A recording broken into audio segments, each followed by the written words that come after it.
Ça y est, je suis un super historien. Un quoi? Je viens de faire une grande découverte, mon gars. Ce qui fait de moi un grand historien, non? Oui, non, tout dépend de ce que t'as découvert, quoi. Tu crois quand même pas que je vais te le dire comme ça. Puis je te connais, toi, hein. Tu risques de me piquer mon idée. Je le réserve plutôt aux experts, à mes futurs fans et aux gens qui nous regardent juste ici. Ouais, t'as l'air bien sûr de toi. J'ai tout calculé. D'abord, je vais le révéler aux historiens. Ils seront sans doute un peu jaloux, mais bon. Grâce à mon livre, tous les Guadeloupéens seront au courant de mon génie. Mais c'est l'adaptation Netflix qui me révélera au monde. Puis sans doute un prix Nobel qui me permettra de me présenter aux élections. Wow, on se calme, Stéphane. Mais là, 5 minutes en berne, tu veux. Tu oublies quelque chose d'important, c'est que pour devenir historien, il faut... Il faut quoi? Étudier? Aller à l'école, genre comme Wendy? Bah déjà, et puis beaucoup étudier, quoi. Faire des colloques... J'ai l'impression d'avoir déjà dit ça quelque part, non? En tout cas, bosser son sujet un peu plus d'1 heure comme tu viens de le faire, quoi. 1h36, monsieur. Ça veut dire quoi? Que je serai jamais un historien reconnu comme... Ça existe, des historiens connus? Bref, j'ai bien une solution, mais t'es pas encore prêt.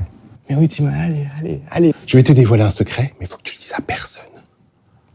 Le grand secret des historiens, c'est qu'il faut pas forcément faire une école. Ça, j'aime ça. Il faut pas forcément étudier l'histoire. Ah ouais? Non.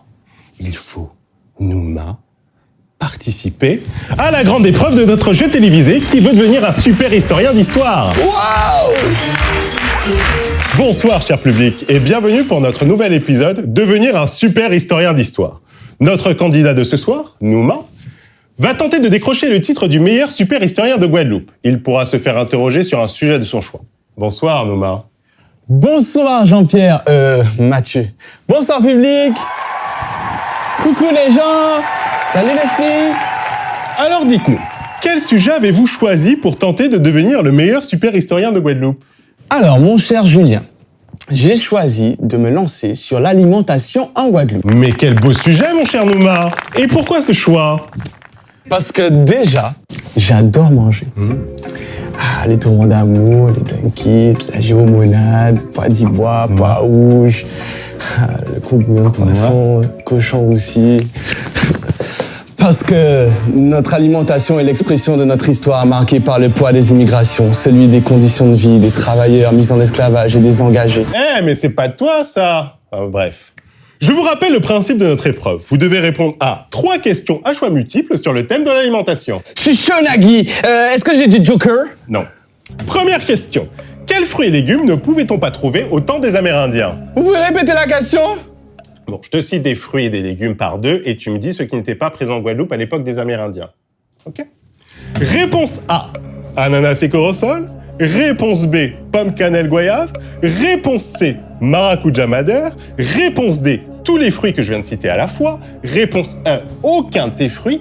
Réponse F, la réponse F. Je sais, j'en suis sûr. Réponse E, aucun de ces fruits.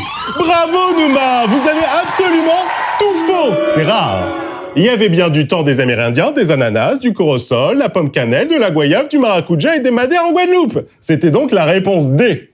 Ouais, bon, j'ai pas révisé cette partie-là, mais c'est qu'un détail de l'histoire, de toute manière. Ok Nouma, pour vous rattraper, je vous propose une question bonus. Puisque les fruits et légumes, c'est pas vraiment votre truc, pouvez-vous me citer 3 plats datant de l'époque amérindienne en Guadeloupe? Oui, bien sûr. Oui. Alors, le calalou. Bien, quoi d'autre? Le matété. Bien, un dernier? Le migan. Bravo Nouma. Malheureusement, vous venez de perdre 10 points pour tricherie. Ce qui fait que vous êtes à peu près à moins 40. Mais rien n'est perdu. Oh, mais c'est abusé. T'avais pas dit que les fiches n'étaient pas autorisées. Hein. Question suivante. Qu'est-ce que nous ont légué les Européens liés à la religion catholique? Réponse A, un calendrier alimentaire, avec des jours d'abstinence par exemple. Réponse B, nouvelle organisation des repas, petit déjeuner, déjeuner, souper ou entrée plat dessert. Réponse C, certains éléments de leur gastronomie, comme le pain, le vin. Réponse D, les réponses A, B ou C. Réponse E, rien du tout. Ou la réponse F, la fameuse réponse F, la réponse F. Bon, alors l'abstinence, c'est vraiment pas mon truc. Je suis plutôt vin, moi. Réponse C. Pas mal, Nouma. Cette fois-ci, il y avait au moins une bonne réponse. Mais c'était encore une fois toutes les propositions. Petite question bonus, chers téléspectateurs, juste pour vous. Vous pouvez répondre dès à présent en commentaire. Donnez-moi au moins 3 éléments qui ont été amenés, puis intégrés à notre nourriture et que nous mangeons très régulièrement en Guadeloupe. Moi, je sais. Qu'est-ce que tu comprends Je sais, dans je les sais. téléspectateurs, hein? Dans le mot téléspectateur. Bon, ben, si c'est comme ça, ben, je vais prendre mon téléphone et puis je vais commenter. Voilà. Ok, vas-y, bon. t'as gagné, je t'écoute. C'est bon. Alors, les ignames, les cocos et le fruit à pain. Bien, Nouma. En effet, ces aliments ne sont pas endémiques à la Guadeloupe. Ça vient pas de la Guadeloupe à la base. On devrait inventer un mot pour ça. Genre endémique. Ça sonne bien. Ça sonne bien, endémique.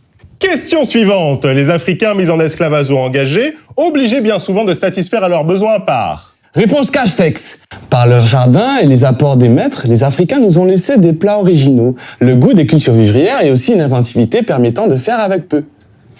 Ah mais t'as lu les réponses sur mon prompteur.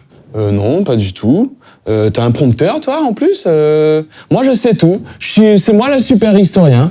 Eh oui, c'est moi le super historien. Ah ouais, alors tu peux nous expliquer ce que c'est que la culture vivrière, par exemple?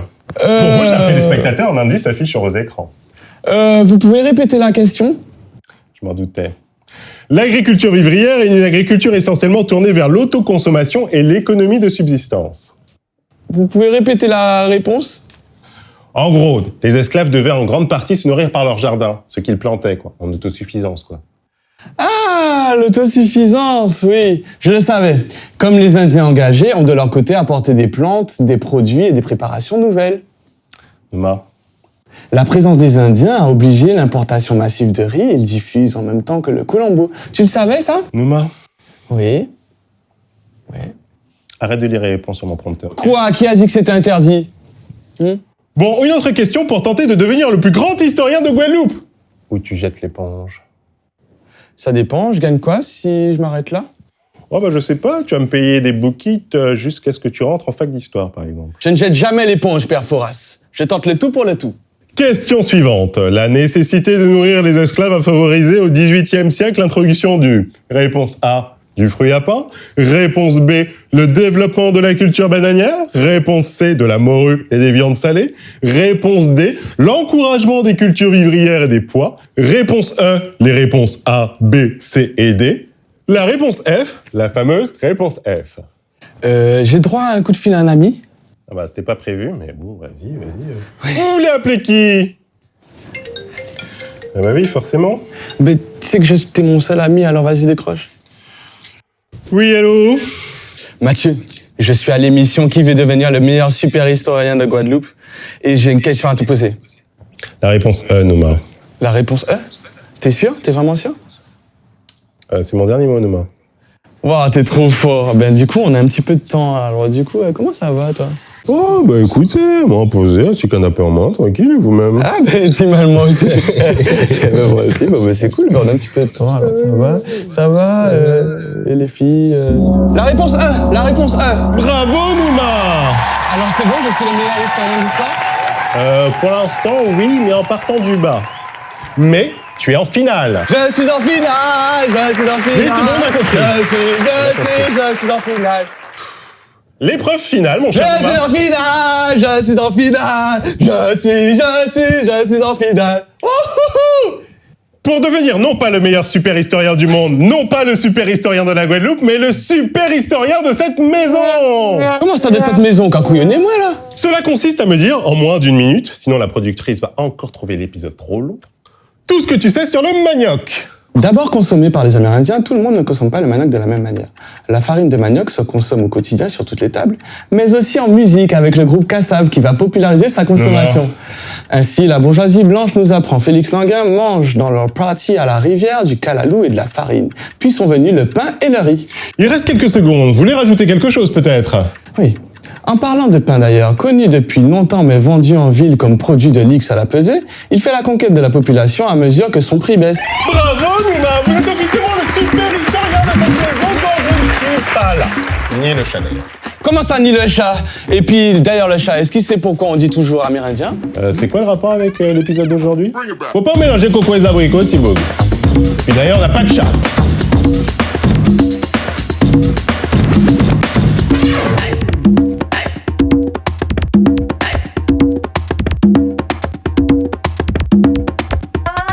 Hold on, bring it back.